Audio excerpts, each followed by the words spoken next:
Bapak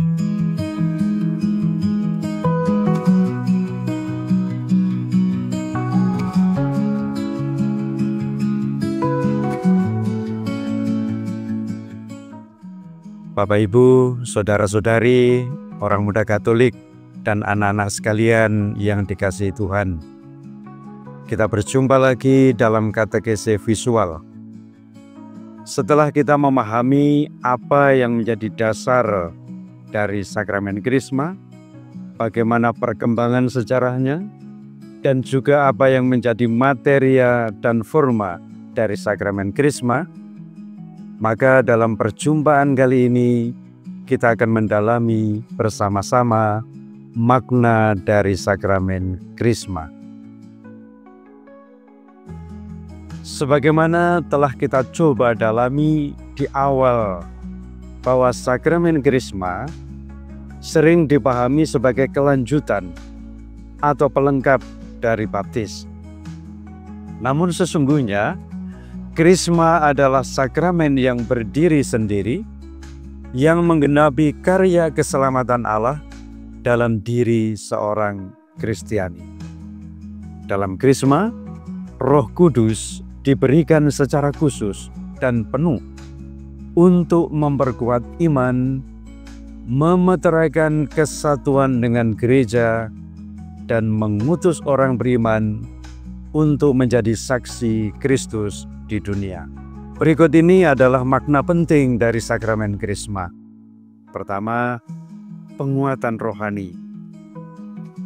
Dalam sakramen Krisma, seseorang menerima karunia Roh Kudus secara lebih penuh dan nyata, yang disebut dengan 7 karunia Roh Kudus, sebagaimana dinubuatkan dalam Yesaya bab 11 ayat 2-3, yaitu hikmat, pengertian, nasihat, keperkasaan, pengetahuan, kesalehan, dan takut akan Allah.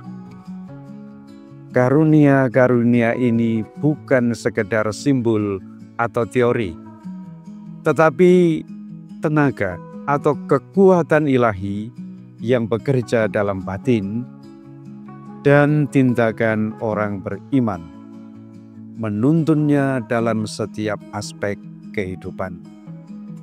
Dengan demikian, sakramen Krisma memampukan umat untuk menjadi saksi Kristus yang tangguh dan berani membela iman, serta hidup bertanggung jawab sebagai bagian dari tubuh gereja. Mereka tidak lagi hidup hanya untuk dirinya sendiri, tetapi siap dipakai oleh Roh Kudus untuk membangun kerajaan Allah. Makna yang kedua adalah tanda kedewasaan iman.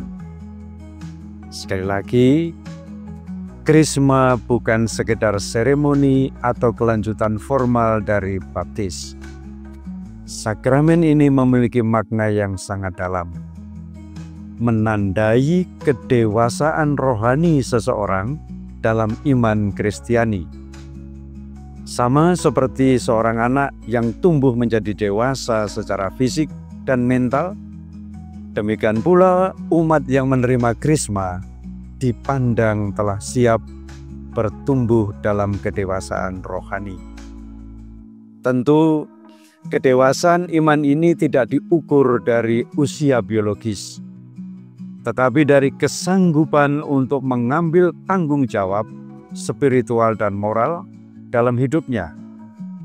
Orang-orang yang telah menerima Krisma dipanggil untuk meninggalkan sikap kekanak-kanakan dalam iman, misalnya iman yang hanya bersandar pada orang lain, tidak aktif, atau tidak mendalam.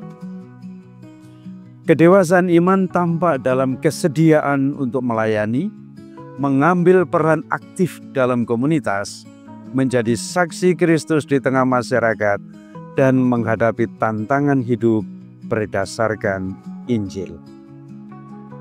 Lalu, saya ingin mengakhiri perjumpaan kita ini dengan pertanyaan kecil. Apa bedanya pengurapan minyak Krisma pada saat pembaptisan dan minyak krisma pada saat penerimaan sakramen krisma. Meski sama-sama menggunakan minyak krisma dan memiliki makna spiritual yang mendalam, pengurapan dalam baptisan dan pengurapan dalam sakramen krisma memiliki perbedaan makna dan tujuan. Pertama, makna pengurapan minyak krisma dalam baptis menandai bahwa orang yang dibaptis telah menjadi milik Kristus, seperti nabi, imam, dan raja. Simbol pengurapan Kristus, Mesias, berarti yang diurapi.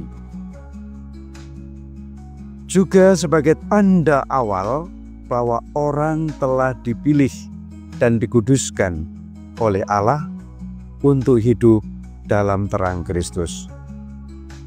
Fokusnya adalah identitas baru sebagai anak Allah dan anggota gereja. Sedangkan makna pengurapan minyak krisma dalam sakramen krisma adalah: pertama, tanda penguatan oleh Roh Kudus. Yang kedua, memberi karunia Roh Kudus untuk tugas misi dan kesaksian iman. Yang ketiga, menandai seseorang sebagai dewasa dalam iman dan diutus untuk menjadi saksi Kristus di dunia. Maka fokusnya adalah pengutusan dan tanggung jawab sebagai murid Kristus yang aktif. Bapak, Ibu, saudara-saudari, orang muda Katolik, dan anak-anak sekalian, demikianlah bahasan-bahasan singkat yang bisa memperdalam kita semua untuk dapat memahami secara lebih baik apa itu sakramen krisma, bagaimana sakramen krisma harus menjadikan kita semua sebagai pribadi-pribadi yang dewasa dalam iman.